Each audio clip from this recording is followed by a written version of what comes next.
السلام عليكم ورحمة الله وبركاته. في فيديو النهاردة بإذن الله هقول لك ازاي تسافر ألمانيا بمنتهى السهولة، وما تكونش رايح هناك وانت كاسر تأشيرة، لأن للأسف في ناس كتيرة جدا بتطلع تأشيرة سياحية وبتروح ألمانيا، وبعد ما بتروح ألمانيا بتكسر التأشيرة هناك. انت مهما قعدت في البلد، مهما قعدت، انت هتكون قاعد غير قانوني. طب ازاي انا اكون قاعد قانوني؟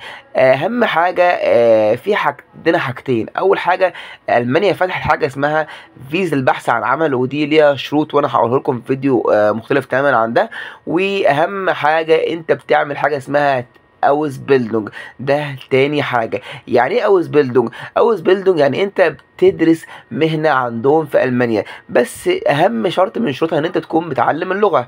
انت الدراسه، اللغه تقريبا ممكن تاخد من 6 شهور لسنه، وفي ناس بتقعد معاها لسنه ونص.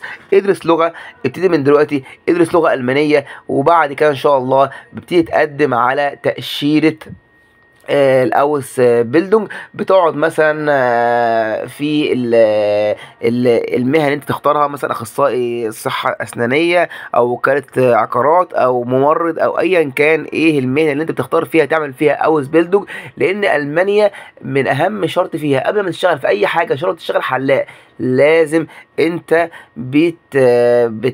بتدرس عندهم ان شاء الله. والدراسه بتتراوح من سنه ل4 سنوات على حسب الحاجه اللي انت هتدرسها. من اول يوم بتاخد فيه فلوس. وانا عاوز اقول لكم حاجه جدا جدا مهمه.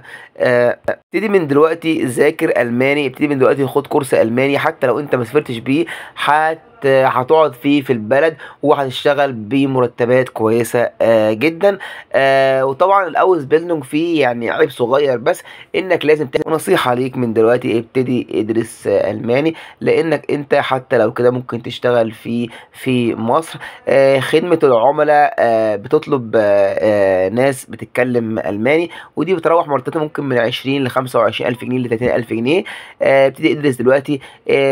وممكن تدرس في جامعه من الجامعات. النمسا برضك متاحه ان انت تدرس فيها، وبيكون مستوى اللغه فيها بيكون مش عالي مقارنه بألمانيا. ابتدي ادرس، ابتدي اشتغل، ظبط نفسك من دلوقتي ان شاء الله. يعني ربنا رب يكرمكم.